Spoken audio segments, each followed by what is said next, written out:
اس کے بعد وہ دونوں چلتے چلتے ایک چھوٹی سی جھونپڑی کے قریب آئے۔ شہزادی نے جھونپڑی دیکھتے کہا کہ یہ بدنما جھونپڑی کس کی ہے؟ فقیر نے کہا کہ یہ میرا گھر ہے اور یہی وہ جگہ ہے جہاں ہمیں زندگی گزارنی ہے۔ شہزادی نے کہا تمہارے نوکر کہاں ہے؟ فقیر نے کہا ہمیں نوکروں سے کیا کام، تم ہر کام کر سکتی ہو۔ اب تم آگ جلاؤ اور میرے لیے کھانا بناؤ، میں بہت تھک گیا ہوں۔ کیونکہ شہزادی کو کھانا پکانا تو آتا نہیں تھا، اس لیے فقیر نے اس کی مدد کی اور کچھ دیر بعد انہوں نے کھانا بنا کر کھا لیا۔ اس کے بعد وہ لوگ سو گئے۔ دوسرے دن فقیر نے شہزادی کو جگایا اور گھر صاف کرنے اور دوسرے کام کرنے کو کہا۔ شہزادی تمام دن بھر کام کرتی رہی اور جلی کٹی باتیں بھی سنتی رہی، مگر صبر کے سوا کوئی چارہ نہ تھا۔ وہاں انہوں نے کئی دن گزار دیے، پھر ایک وقت ایسا آیا کہ ان کے پاس کھانے کے لیے کچھ نہ رہا۔ فقیر بولا کہ میرے پاس جو کچھ تھا وہ ختم ہو گیا ہے، اب تمہارے کمانے کی باری آ گئی ہے۔ میں ایسا کرتا ہوں کہ تمہیں ٹوکریاں بننے کا سامان لا کر دیتا ہوں۔ یہ کہہ کر وہ شہر چلا گیا اور وہاں سے ٹوکری بننے کا سامان لے آیا اور لا کر شہزادی کو دے دیا اور کہا کہ تم اس سے ٹوکریاں بنا کرو۔ شہزادی نے ٹوکریاں بننی شروع کر دی۔ شہزادی نے پہلے کبھی ایسا محنت کا کام نہیں کیا تھا، اس لیے شہزادی کی انگلیاں زخمی ہو گئی اور شہزادی کی انگلیوں سے خون بہنے لگا۔ فقیر نے کہا کہ تم اس کو چھوڑو، یہ تم نہیں کر سکتی، میں تمہیں سوت لا کر دیتا ہوں، تم اس سے کپڑا بننا۔ لیکن شہزادی وہ بھی نہ کر سکی۔ فقیر بولا کہ تم میرے لیے بیکار ہو، تم تو میرا کوئی کام ہی نہیں کر سکتی، تم سے شادی کر کے میں بہت نقصان میں آیا ہوں۔ خیر میں تمہیں کچھ مٹی کے برتن لا کر دیتا ہوں، ان کو تم شہر میں بیچ آیا کرو۔ شہزادی نے کہا کہ جب میں برتن بیچنے کے لیے بازار میں جاؤں گی تو میرے ملک کے لوگ مجھے دیکھ کر میرا مذاق اڑائیں گے اور مجھ پر خوب ہنسیں گے۔ فقیر بولا یہ میرا مسئلہ نہیں ہے، یہ تمہارا مسئلہ ہے۔ فقیر بولا کہ اگر تم بھوک سے مرنا نہیں چاہتی تو تمہیں یہ سب کرنا ہی پڑے گا۔ شہزادی اگلے دن برتن لے کر بازار میں بیچنے کے لیے چلی گئی۔ اتنی خوبصورت لڑکی کو برتن بیچتے دیکھ لوگ ترس کھا کر شہزادی سے کچھ برتن خرید لیتے۔ جب وہ برتن بک گئے تو فقیر نے اس کو اور برتن لا کر دے دیے۔ اگلے دن شہزادی جب بازار میں برتن بیچ رہی تھی تو ایک خر دماغ سپاہی نے شہزادی کے برتنوں کو لات ماری اور شہزادی کے برتن توڑ دیے۔ وہ سپاہی بولا کہ آئندہ دوبارہ یہاں برتن لے کر مت بیٹھنا، راستے کے بیچ بیٹھ گئی ہو تو۔ شہزادی نے گھر آ کر اپنے فقیر شوہر کو بتایا تو اس کے شوہر نے بولا کہ تمہیں کس نے کہا تھا کہ راستے میں برتن لے کر بیٹھ جاؤ، وہاں سے لوگوں کو گزرنے میں دشواری ہوتی ہوگی، تم کتنی بے وقوف ہو۔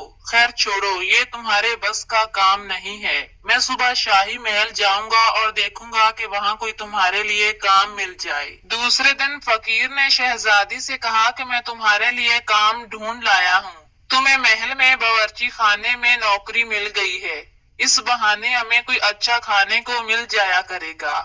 اب وہ مغرور شہزادی ایک محل کی باورچن بن کر رہ گئی۔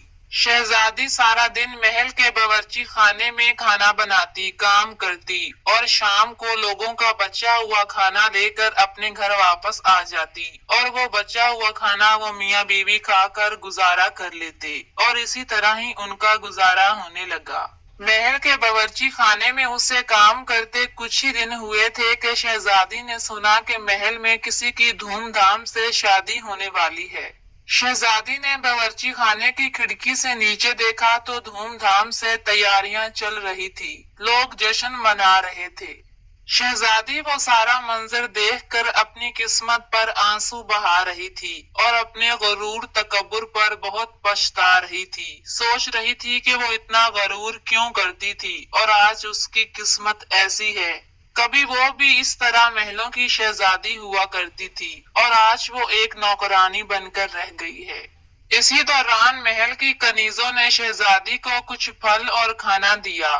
ان پھلوں اور کھانے کو شہزادی نے ٹوکری میں ڈالا اور اپنے گھر کی طرف روانہ ہونے لگی۔ جب وہ محل کے دروازے کے پاس آئی تو ایک شہزادے نے اس کا راستہ روک لیا۔ وہ شہزادہ بہت ہی خوبصورت اور شاندار لباس میں تھا۔ شہزادی نے جب اپنی نگاہیں اٹھائی تو دیکھا کہ وہ وہی داڑھی والا تھا جس کا شہزادی نے مذاق اڑایا تھا۔ شہزادی اس بادشاہ کو دیکھ کر بہت ہی شرمندہ ہوئی اور خوف کے مارے اس کے ہاتھوں سے ٹوکری پھلوں والی نیچے گر گئی۔ شہزادی کا سارا کھانا بکھر کر رہ گیا۔ تمام لوگ شہزادی پر ہنسنے لگے۔ شہزادی کا یہ حال ہوا کہ کسی طرح زمین پھٹ جاتی اور وہ اس زمین میں دفن ہو جاتی۔ شہزادی نے اپنا ہاتھ چھڑا کر وہاں سے بھاگنا چاہا تو شہزادے نے پھر آگے سے پکڑ لیا۔ شہزادہ کہنے لگا، کیا تم نے مجھے پہچانا نہیں؟ میں تو وہی ہوں جو تمہارے ساتھ جھوپڑی میں رہتا ہوں، اور میں وہی سپاہی ہوں جس نے تمہارے برتن توڑے تھے۔ میں تو تمہیں پسند کرتا تھا اور تم سے شادی کرنا چاہتا تھا، اس لیے ہی میں نے یہ سب کیا، اور اب تمہارے غرور کا علاج ہو چکا ہے۔ یہ سن کر شہزادی کی تو جان میں جیسے جان ہی آ گئی ہو۔ شہزادے نے کنیزوں کو حکم دیا اور کہا کہ میری رانی کو دلہن بنا کر لے کر آؤ۔ اس کے بعد شہزادی دلہن بن کر آئی۔ شہزادی نے دیکھا کہ اس کا والد بادشاہ بھی تشریف لا چکا ہے۔ شہزادی کے والد نے کہا کہ بیٹا، میں تمہارا غرور توڑنا چاہتا تھا، اس لیے ہی میں نے اس شہزادے کے ساتھ مل کر یہ سب کیا ہے۔ شہزادی اپنی حرکتوں سے بہت ہی شرمندہ تھی۔ اس کے بعد شہزادی اور شہزادے کی دوبارہ شادی ہوئی، اور اب شہزادی وہ پرانی شہزادی نہیں رہی تھی۔ شہزادی کا غرور ختم ہو چکا تھا، اس کو زندگی گزارنے کا ڈھنگ آ چکا تھا۔